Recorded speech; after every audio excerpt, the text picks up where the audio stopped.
آپ جانتے ہیں کہ عذاب کی ایک شکل دل کی بے سکونی بھی ہے۔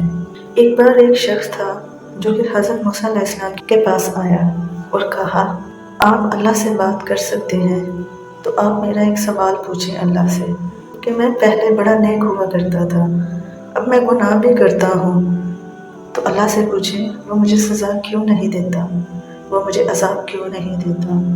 تو حضرت موسیٰ علیہ السلام گئے، سوال پوچھا، واپس آئے۔ اس شخص نے پوچھا، جواب ملا۔ کہتے ہیں کہ اللہ نے جواب دیا کہ اس سے پوچھ جب وہ میرا ذکر کیا کرتا تھا تو اس کے دل کو جو ایک سکون ہوتا تھا کیا وہ اب ہے؟ تو اس نے کہا کہ نہیں۔ تو حضرت موسیٰ علیہ السلام نے فرمایا کہ جس کے دل کو سکون نہیں ہے یہی تیرے لیے سزا ہے۔ کہتے ہیں کہ جس کے دل کو سکون نہیں ہے وہ عذاب میں ہی ہے۔ عذاب کی ایک شکل دل کی بے سکونی بھی ہے۔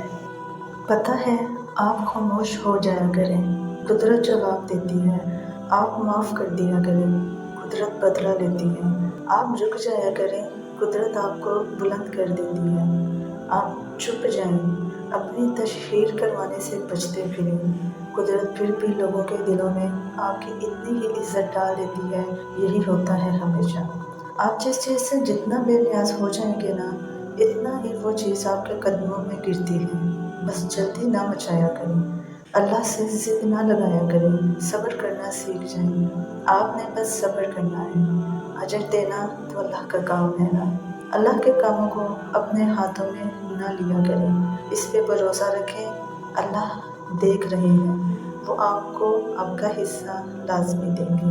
جس طرح ہر انسان جتنا بڑا ہو جائے لیکن اسے سکون صرف ماں کی گود میں ملتا ہے، لیکن سجدہ وہ واحد جگہ ہے دنیا میں ہر انسان کے لیے جہاں اتنا سکون ہے جتنا ماں کی گود میں بھی نہیں۔ نماز میں سجدہ کرو، آرام سے کرو، اللہ کو محسوس کرو گے تو سکون ملے گا۔ بزرگ کہتے تھے وہاں جایا کرو جہاں تمہیں سکون ملے اور سانس لینے میں پریشانی نہ ہو۔ سو میں نے ہر بار اپنے رب کے سامنے حاضر ہونا سیکھ لیا۔ دماغی سکون کیسے حاصل کروں؟ جب لوگوں کے الفاظ آپ کے دل کو چبھنے لگیں تب خاموشی اختیار کر لیا کریں۔ ہمیشہ ہر بات کا جواب دینا ضروری نہیں ہوتا۔ خود کو مصروف رکھیں، فلاں شخص اپنی زندگی میں کیا کر رہا ہے اس سے آپ کو فرق نہیں پڑنا چاہیے۔ آپ اپنی زندگی جینے میں مگن رہیں۔ ذہنی سکون تب حاصل ہوتا ہے جب دنیا کی فضول باتوں کو چھوڑ کر آپ صرف اپنے اللہ سے باتیں کرتے ہیں۔ امید اللہ سے جڑی ہو تو ٹوٹنے کا امکان نہیں ہوتا، کیونکہ جو امید جگاتا ہے وہ ممکن کر دینے پر بھی قادر ہے۔ بے شک جب آپ اللہ کے در سے فقط امید باندھ لیتے ہو، پھر آپ کی عاجزانہ دعائیں آپ کے نصیب میں کن لکھواتی ہیں۔ اللہ کا ظرف یہ ہے کہ وہ تمہیں انسانوں کی طرح تمہارے ماضی کے تانے نہیں دے گا کہ اب آئے ہو، اتنی دیر بعد آئے ہو، گناہ کرتے آئے ہو، اب کس منہ سے آئے ہو؟ جاؤ، میرے پاس تمہارے لیے کچھ نہیں ہے۔ وہ تو بس تمہارا آنا دیکھتا ہے، تم آ جاؤ، وہ تمہیں بھاگ کر اپنی رحمت کے حصار میں لے لے گا۔ آپ جتنا جتنا اللہ کے مانتے جاتے ہیں، آپ کی زندگی میں اتنا ہی سکون آتا جاتا ہے، آپ کا دل اتنا ہی مطمئن ہوتا جاتا ہے۔ اس کا مطلب یہ نہیں کہ آپ کی زندگی میں کوئی پریشانی، کوئی مشکل باقی نہیں رہتی، بلکہ وہ مشکلیں، وہ پریشانیاں ساتھ ہوتے ہوئے بھی آپ مطمئن ہوتے ہیں۔